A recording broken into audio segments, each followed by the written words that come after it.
Congo. Yahweh, Yahweh, batela ni Congo. Yahweh, Yahweh, benisa ni Congo. Yahweh, Yahweh, batela ni Congo.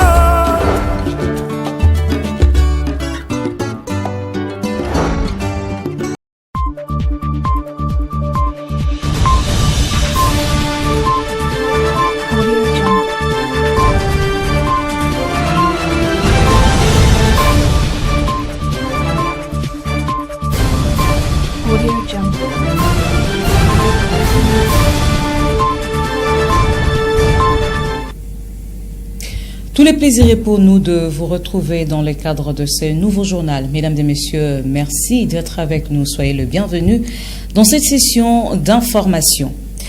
Au Congo central, les notables suggèrent un dialogue au niveau de la province afin de résoudre la crise qui divise les députés provinciaux. Dans une déclaration publiée le dimanche 7 juin 2026, les notables des 10 territoires de la province du Congo central et des 2 villes ont exprimé leurs préoccupations face à une situation qui fragilise la cohésion entre les Né-Congo. Je vous convie de suivre le porte-parole de l'Union des notables du Congo central dans cet extrait choisi par la rédaction. Nous, notables de l'UNKC, Union des notables du Congo central, première force vive du Congo central, issue de la base de nos 10 territoires et nos 2 villes de la province du Congo central. Après avoir longtemps observé avec regret le climat malsain qui a élu domicile dans notre province du Congo central, province chère à Mfumukimbangu, Mutakasavubu et Yaya Kimpavita, faisant état d'une paralysie au niveau de notre assemblée provinciale que le peuple déplore. Étant donné que cette situation rétrograde nos valeurs humaines de la culture Congo, déchire nos tissus économiques, met en péril notre culture Congo et fragilise la dignité et la cohésion sociale de notre peuple. Ayant constaté la léthargie dans la résolution du dit conflit au niveau de nos autorités provinciales qui alimentent des divisions interminables entre eux, nous référons à la sagesse de nos ancêtres Congo dans ce proverbe qui dit « Vana vatobokelanga ngoma, ivana mpe balondelanga yo ». Ce qui veut se traduire, le lieu où la peau du tam-tam se déchire, c'est en ce même lieu qu'on la répare. L'UNKC, en sa mission de l'église au milieu du village pour le règlement des conflits par la sagesse Congo, nous enseigne de nous mettre sous l'arbre à palabres, source d'inspiration ancestrale Congo. Ayant constaté la persistance de la situation, déclarons ce qui suit aux 2 institutions, l'Assemblée provinciale et l'exécutif provincial, de mettre de l'eau dans leur vin au nom de la cohésion provinciale et de la paix sociale, de cultiver l'esprit Congo qui dit Mi kamiambwa leke la kumosi sikamana kumosi. À nos grands notables résidents à Kinshasa, à nos confrères notables Congo résidents à Kinshasa, à tous nos députés nationaux et provinciaux, à l'exécutif provincial, exigeons la tenue d'un Kinzonzi, conclave provincial, réunissant ici à Matadi les notables, le gouvernement provincial et tous nos élus, tant nationaux que provinciaux, afin de trouver la solution. Révolution verte en marche dans le Congo central. Le ministre d'État en charge de l'agriculture, Moïndo Nzangi, venait de boucler une itinérance marathon à Mbanzangungu. Au menu de ces déplacements historiques, la distribution de 75 tonnes de semences de terre pour booster la production locale, mais surtout la pose de la première pierre de la toute première usine de fabrication et de montage des tracteurs en République démocratique du Congo. Les détails dans ces commentaires. une itinérance marathon aux enjeux économiques majeurs pour le Congo central en particulier et pour la République démocratique du Congo en général. Le ministre d'État en charge de l'agriculture, Moïndo Nzangi, a posé ses valises dans le territoire de Mbanza-Ngungu avec une double mission la semaine dernière, relancer la production maraîchère et propulser la mécanisation agricole. Le coup d'envoi de cette mission a commencé par une réponse concrète à une attente de plus de 6 ans. Il a procédé à la distribution directe de 75 tonnes de semences améliorées de pommes de terre aux coopératives locales. Donc, je me suis retrouvé dans le devoir de dire je dois régler le problème des semences de Mbanza-Ngungu pour la pomme de terre. Puisque je crois que lorsque nous aurons la bonne maîtrise de la pomme de terre ici, nous allons régler le problème des frites de Kinshasa.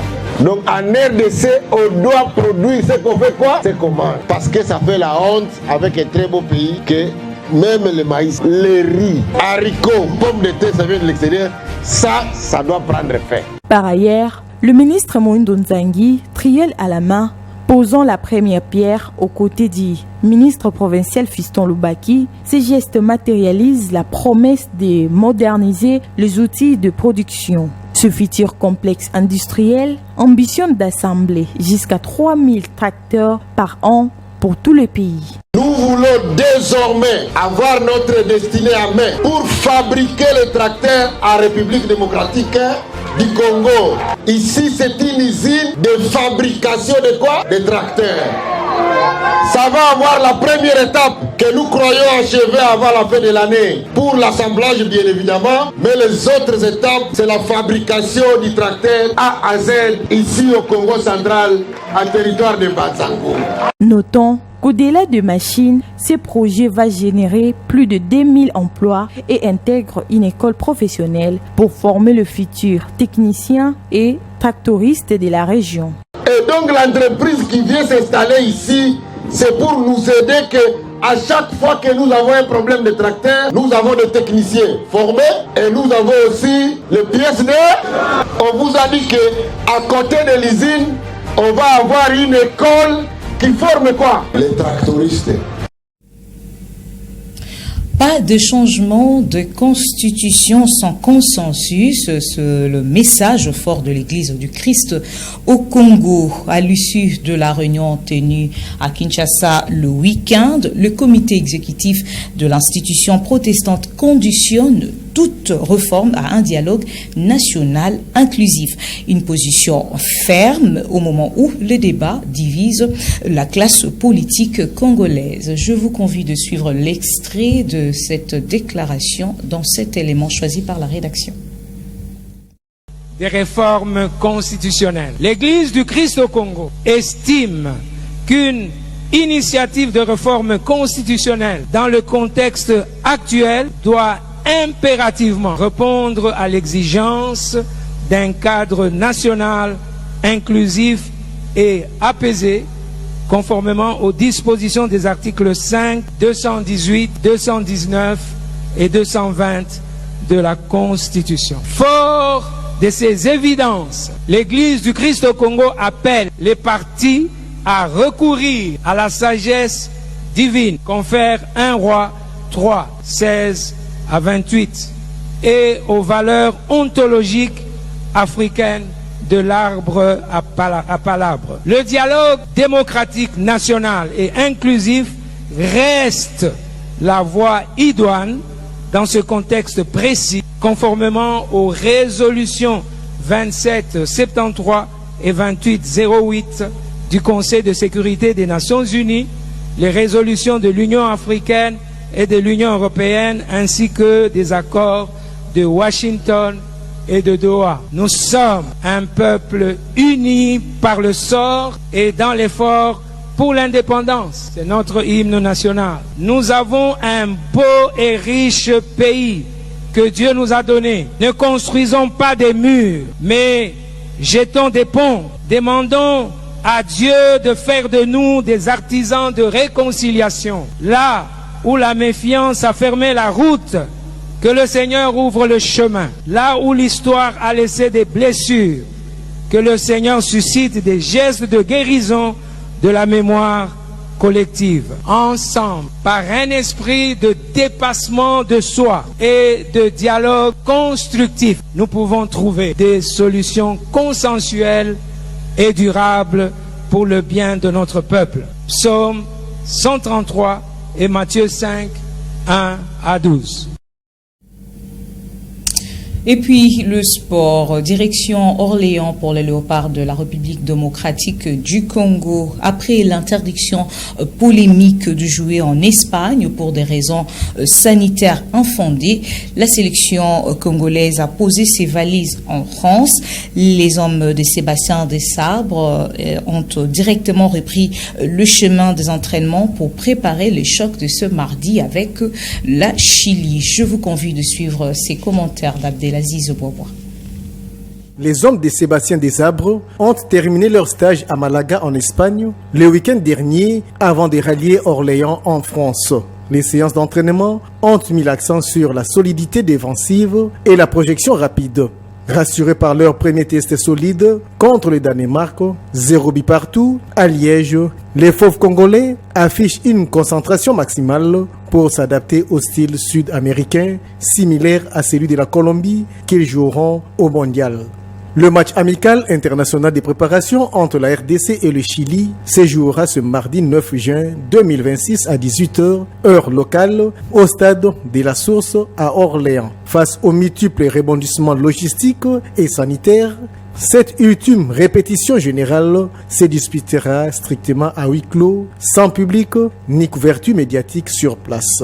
Rappelons que ce match, initialement prévu à la Linea de la Concession, la rencontre a été interdite par le maire espagnol local, invoquant des raisons de prudence sanitaire infondées liées à l'épidémie d'Ebola touchant l'est de la RDC. Malgré que la grande majorité des joueurs évoluent en Europe et que la Belgique avait initialement proposé une alternative à Bruxelles, c'est finalement la fédération chilienne qui a écarté l'option belge.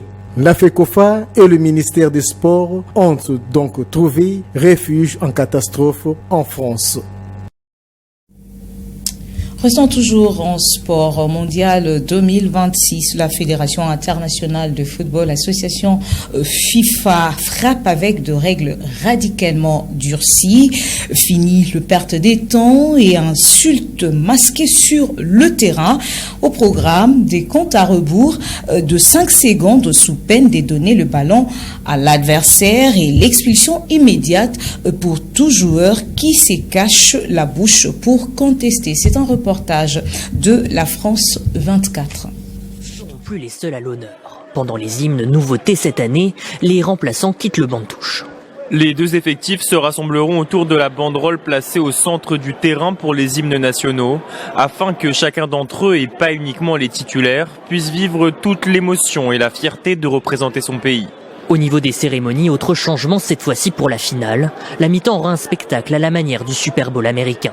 Cette Coupe du Monde introduit aussi plusieurs nouvelles règles d'arbitrage. Terminez les joueurs qui traînent leurs crampons pour sortir lors d'un changement. À présent, ils auront 10 secondes. Passé cette limite, le remplaçant devra patienter jusqu'à l'arrêt de jeu suivant. Un compte à rebours de 5 secondes sera aussi mis en place pour effectuer une touche ou un 6 mètres. Des pauses fraîcheurs de 3 minutes deviennent obligatoires, peu importe la météo, à chaque milieu de mi-temps. Le champ d'intervention de l'assistance vidéo évolue aussi. Elle pourra être déclenchée après un corner accordé à tort.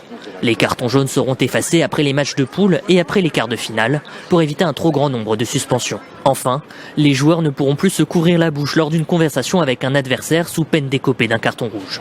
Même sanction pour tout joueur quittant le terrain en signe de protestation contre une décision arbitrale.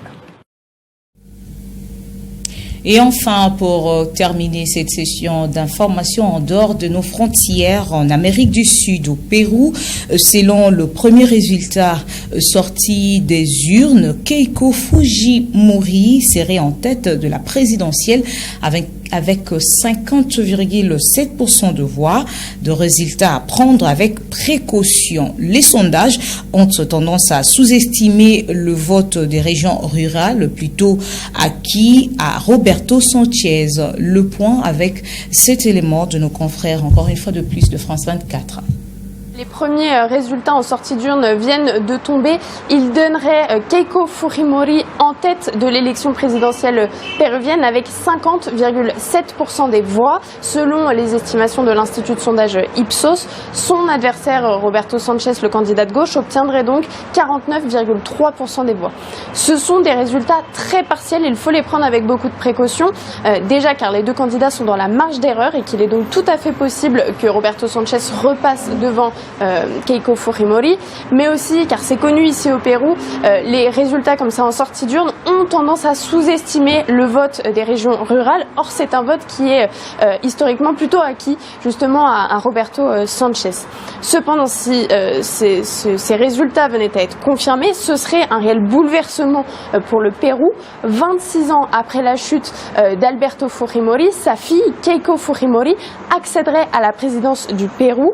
Elle qui se présentait pour la 4e fois et qui a échoué par 3 reprises aura donc réussi son pari de faire campagne sur le retour à l'ordre, sur la mano dura, la main de fer, alors que le pays traverse une grave crise sécuritaire. Et elle a convoqué pendant toute la campagne justement le souvenir de son père qui avait combattu le terrorisme du Sentier Lumineux dans les années 90 lors du conflit interarmé. Et sauf que pour certains, effectivement, ça a montré qu'elle était capable de battre les violences qu'on observe aujourd'hui au Pérou. Mais pour d'autres, le nom Fujimori divise toujours, car il est synonyme des exactions qui ont été commises pendant le gouvernement justement de son père et pour lesquelles il a été condamné pour crimes contre l'humanité. Les opposants de Keiko Fujimori ont aussi peur qu'il y ait une concentration des pouvoirs alors que son parti est accusé d'avoir affaibli les institutions lors des années précédentes alors qu'il avait la majorité au Congrès péruvien. Il y a donc beaucoup d'interrogations ce soir au Pérou et une attente pour savoir si oui ou non ces résultats vont se confirmer. C'en est complètement fini de cette session d'information, mesdames et messieurs. Merci à vous de nous avoir suivis. Merci à Bienvenue Tchoni pour la réalisation. Bonne suite de programme sur Ecopolis Télévision.